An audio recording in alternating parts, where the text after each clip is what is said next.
everybody, it's Lisa from lisathompsonlive.com. Today I wanted to talk a little bit about the narcissistic patriarch. So father figures who are exhibiting narcissistic qualities, or perhaps have been diagnosed with narcissism. I mean, I'm just saying it's possible. It's been a little while since I've made a movie on narcissism, and I would like to just kind of, I guess, touch a little bit on the fictional character of Logan Roy from the HBO series Succession. And as well, I would like to talk a little bit about a real character as well. So a true life character who also exhibits the same signs. And I'd also like to just mention that for the last several years, I have gone no contact with the narcissist in my life. You may recall that I did the video that was quite well received, and I've gotten quite a few very positive comments. And new subscribers, thank you. And I'm very grateful that I was able to help you through, some of you who are trying to go no contact with the narcissist in your life. So my father passed away 4 years ago. And so in 2014, I had gone no contact. And unfortunately, it was a very, very tough time for me. It was not an easy thing to do. And there was a great deal of turmoil that our relationship suffered, beginning around the time that shortly after my separation from my first husband. I'm going to say it was probably about a year after I separated from my husband. And honestly, during some of my lowest times, my father, not only was he not there for me, but he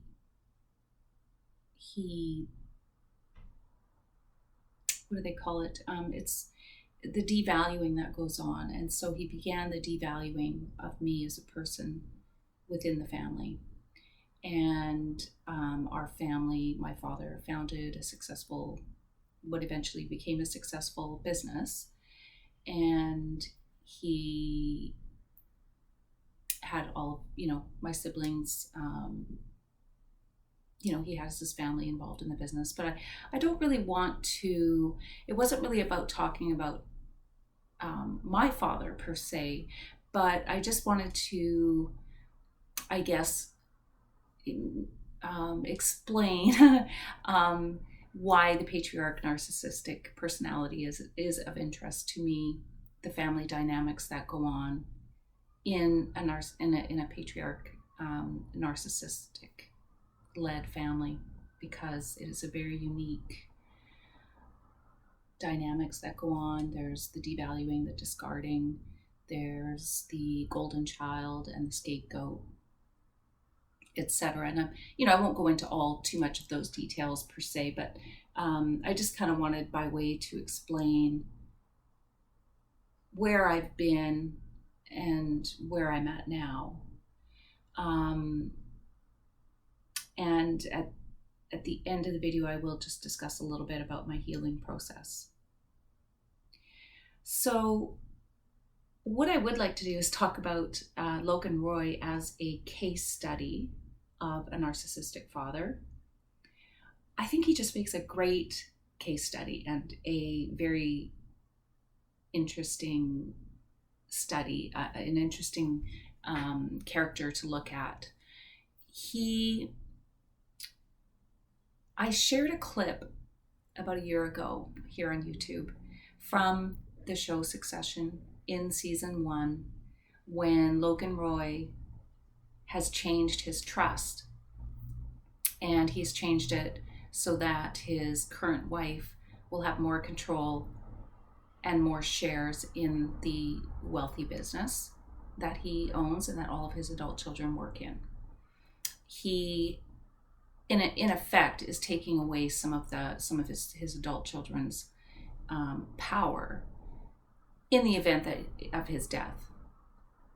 So the interesting thing about it is that he presents this document to his children, asks them to sign it, tells them it's no big deal, not to worry.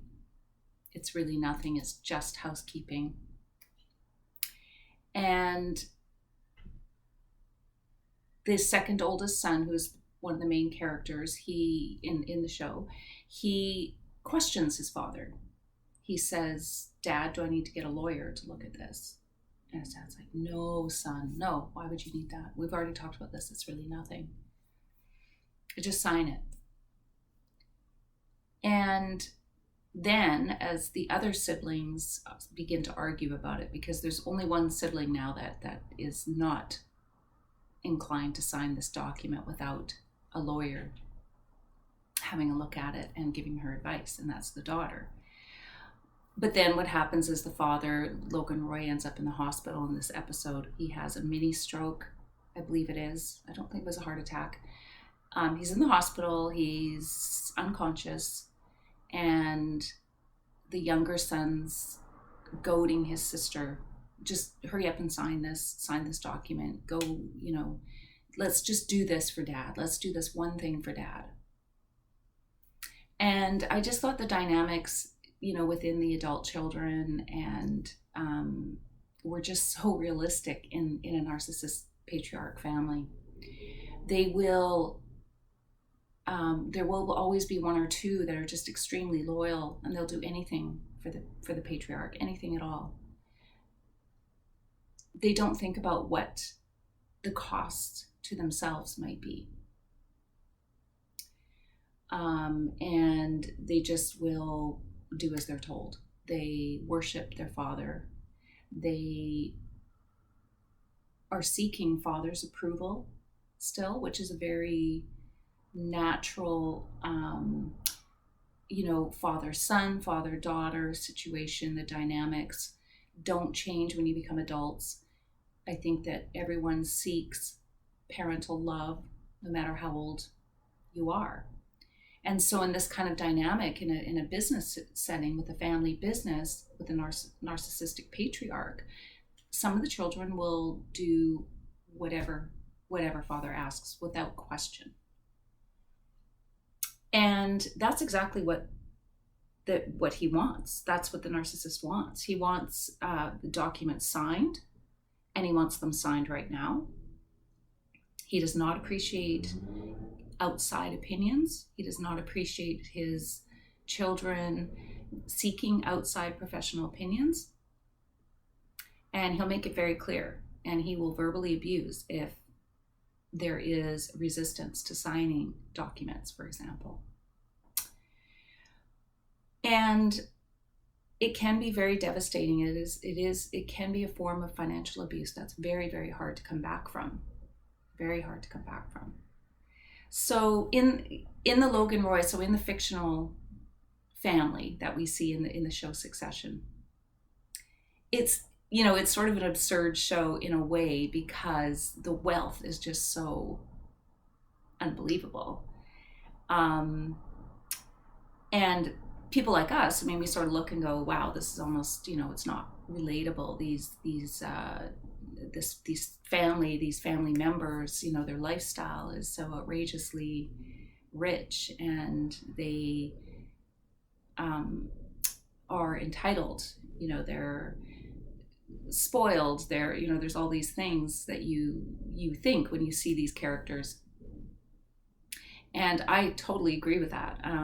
But I have to say that the writer really nailed the narcissist personality type, the narcissist father. He just nailed him. And the dynamics between the family members is very real. So if you do find it, like, it is a little bit outrageous, the scenarios, the scenes, but the actual relationships and dynamics are very realistic. For example, I am going to mention as well that Logan Roy, he's not very nice to his grandchildren. Not very nice at all. And when I saw this on the show, and I think it was season 1, they're playing a game at Thanksgiving. The whole family is gathered around and they're playing this game. It's like a memory game, family tradition that they do. And Logan just loses it on his grandson. Now his grandson's probably about 10 or 12 years old, and he just flips like a switch. And that's also what they do. So I thought that was very realistic. And then I think a few seasons later, so there's 3 seasons of this series, and I believe it was in the 3rd season, there is a scene where the grandfather, Logan Roy, is reading a story to his grandson.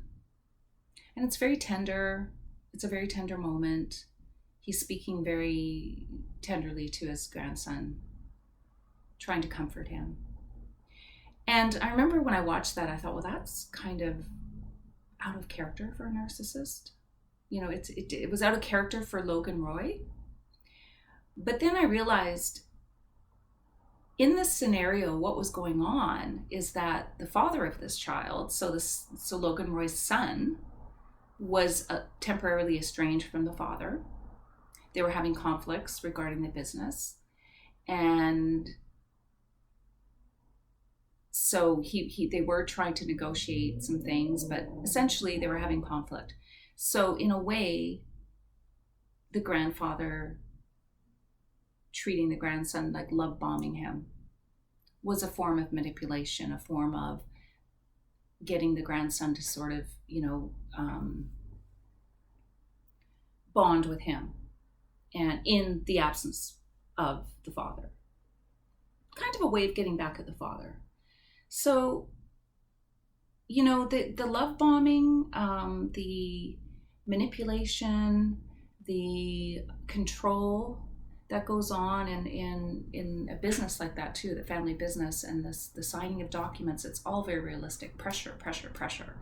And that all of these things that the narcissist father will ask you to do is always in their best interest. Always. And they don't care how it affects their children. They just don't care. They don't care what the consequences are for their children. And in succession, by the time you get into the 3rd season and towards the end of the 3rd season, you see that exact thing. You see that all of these decisions that Logan Roy makes are for his own benefit. And he does not care how it affects his kids. And in fact, he even tells his kids at one point, go get a job somewhere else. Like, it just doesn't matter to him. His kids have made a career at the business. They've put their heart into it, especially the second oldest son. And makes no difference. Makes no difference to the narcissist patriarch. They could do without you. If you're not going to do everything that they want, you can leave. They will discard you. They will discard you very easily. So now I would like to just switch into a topic of someone. I'm not going to name who it is, because I think when I discuss it, most of you will go, oh, that guy, I know who she's talking about. There was this man who was running for president in 2016, and he was a infamous businessman. He was on a reality show, and what he did during the campaign was interesting, because he gathered his adult children with him and had them become part of the campaign.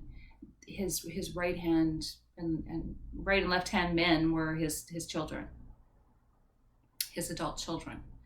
And when those children were young, I don't think he was very involved in the raising of them. So I'm gonna actually swing back to that in a minute. That's very typical of a narcissistic father. They're not real involved with the youngsters and the raising of children. But as these children become adults, and if they can utilize these children in some way, these adult children, if they can bring them into their business, they can possibly utilize them for a tax break, let's just say. They can spread the wealth, but really, when it comes down to it, the wealth really always comes back to the narcissist. So this person that I'm talking about had his children were like his wingmen, and it served his purpose, and his purpose was A, to look like this great father figure, and B, to help his political campaign and his political image. Everyone was saying, wow, what a nice family. He's a good dad.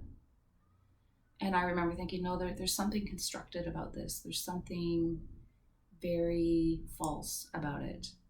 And the falseness, of course, is that it really isn't that he's got this relationship with his children. He's basically utilizing his children for his own benefit. And then this person became president, and he was in the White House. And again, he kept his adult children very close. He utilized them in the White House. He put them in key positions. And at the same time, he could manipulate them very easily. Because guys, I mean, it's a father and his children, father, son, father, daughter. And that dynamic does not change no matter how old you are. Not really. And you listen to father, and I'm pretty sure that when his children were teenagers, they were probably expected to be perfect. They were probably expected to rise to the level of the narcissist qualities. Even though the narcissist himself is flawed, he wants his children, and especially during adolescence, to be perfect. And so during that grooming process, there's a lot of discipline that goes on, and a lot of verbal abuse, and it's inappropriate. It's not a helpful way to raise children. I'm not saying that this person did that. I did read a good source that did provide some insight into the family dynamic and how this person was with his children. But I'm just I'm speaking a little bit, mixing in here a little bit of personal experience, but also just trying to make the point that when the adolescent period is going on and the children naturally are trying to rebel from their parents, it's part of the rebellious phase, it's part of adolescence, the narcissist father can really, really push back and become verbally abusive, sometimes physically abusive, to keep his children under control. And with that grooming, as I said, when these children become adults and they're into their 20s and 30s, they have already learned who's the boss. They've already learned that to be a good daughter, a good son, you have to listen to father. And there's also a trust, there is an inherent trust between a child and their parent. No matter what. I mean, you could talk to a child who'd been physically abused by their parent, and it takes a long time to let go of this inherent trust, because if they didn't know any other way of life, they thought it was normal. And the narcissist father teaches their children how to rely on them. And so early on. And so you get groomed to be in a position of a lower position than your parent. You get, or father in this case, what we're talking about. And this helps the narcissist patriarch to control his adult children, to manipulate his adult children, and to utilize them for his own ends. And what better place than a family business to do this? Just like Logan Roy in Succession. It's just such a great example. What else did I want to add? I was going to swing back to, yeah, I was going to swing back just to narcissist fathers don't typically get super involved with children when they're young. Say between the ages of 2 and 12, there's a period of time where narcissists tend to have a very twisted view of children at that age. They compete for resources, and the narcissist doesn't like that. They don't like anyone to compete for resources. And when I say resources, I mean food, love, attention, money,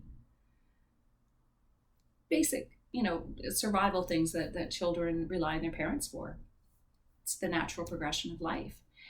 But narcissists have a bit of a twisted view on that, and they view youngsters as being useless. They don't earn their keep. They don't do anything for the narcissist. So with that in mind, the narcissist tends to sort of overlook, not get real involved, and not spend a ton of time with their young children, because they don't get what they need from them. They can't use them for anything. They don't get the attention from the children. Children are so pure. They can't be bought. They can't be, I guess I shouldn't say that. Maybe some of them can. Anyways, I think I'm getting that point across, I hope. And yeah, I would like to just maybe talk just a little bit about so where I'm at with my healing. And I have come a long ways. It was very difficult when my father passed, because that was the final end game of knowing that nothing was ever going to be fixed. Nothing was going to be resolved between us. I went through so much turmoil with my father, and I've suffered a great deal of loss because of the abuse the financial abuse that he conducted. And I am, for the last 7 years, I've been battling. I've been trying to correct those losses. I've been trying to correct that financial abuse that he conducted. So it hasn't been an easy road, that's for sure. And many people who had aligned themselves with my father, were loyal to my father, were perhaps relied on him for resources. I can think of a few people one who worked at the company, and her husband, who had known my parents for many, many, many years. It was a dynamic, though, of a business relationship where the parties, these people, relied on income from the company. They would ask for help when they needed it. And I wouldn't call them close friends. I honestly wouldn't, but it was this dynamic. And I have to say that I saw them at my father's celebration of life, and they would have nothing to do with me. I tried to say hello to them, and they just looked at me like I was the devil. And, it's part of the process of either going no contact, but taking it a step further and trying to protect it, or trying to correct how you were wronged, standing up for yourself. It is considered absolutely outrageous that you would stand up for yourself, and you have been smeared. The smear campaign has been so intense that you have haters. I mean, you just do. And I know, in the last video I mentioned that one of the tips I had shared was that you should not explain to third parties why you're going no contact. You should not try to explain anything to third parties. It's none of their business. And people are going to judge you no matter what. So it's been an interesting journey. I think that, so for me, I am like, what has saved me and what has really helped me sort of get through everything is, I guess, number one, having love in my life and having a good, solid relationship, having a good relationship with my children, and being grateful and taking care of myself. Those have sort of been the things that have helped shape my life after. So there is life after the abuse. And the way that I shaped that is by, taking up yoga. And that's not for everyone, I understand, but, just taking care of the body, taking care of the mind. I learned to meditate. Took me a long, long time to sort of feel the benefits of that. And actually, to be honest, I haven't been doing that enough lately. But, gratitude, I think for me, when I do meditate, I always thank the source for the abundance that I enjoy. I live in a nice space. It's not huge, but I live in a lovely space. I have art supplies. I channel my turmoil into my art journals. I'm just grateful that I have time to do that I have the materials to do that. I'm grateful that, we have nice food and that I can drink a glass of wine. I can buy a nice bottle of wine once in a while. I can, all these things. I just feel abundant. I mean, my clothing, like everything. And I always remind myself, you have everything you need. You have everything you need. So that has really helped me, I guess, move forward.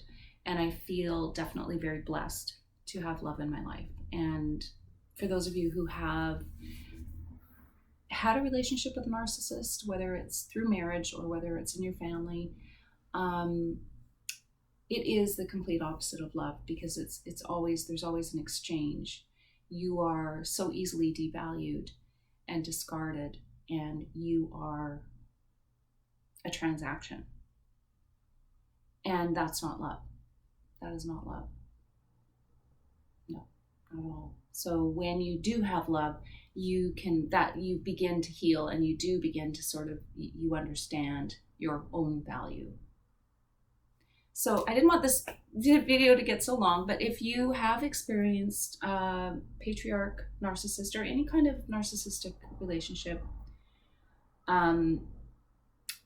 please do share in the comments. Feel free. I think that when we start telling our stories, we help other people, and we also help ourselves by just letting it out and making it known and sharing. And if you have any questions for me at all, also leave those in the comments, and I'll put a few links below, and I hope to provide some quick videos with a few tips in the future, in the near future for you. So again, thank you so much for subscribing and for tuning in today, and take care of yourself, and we'll talk soon. Bye-bye.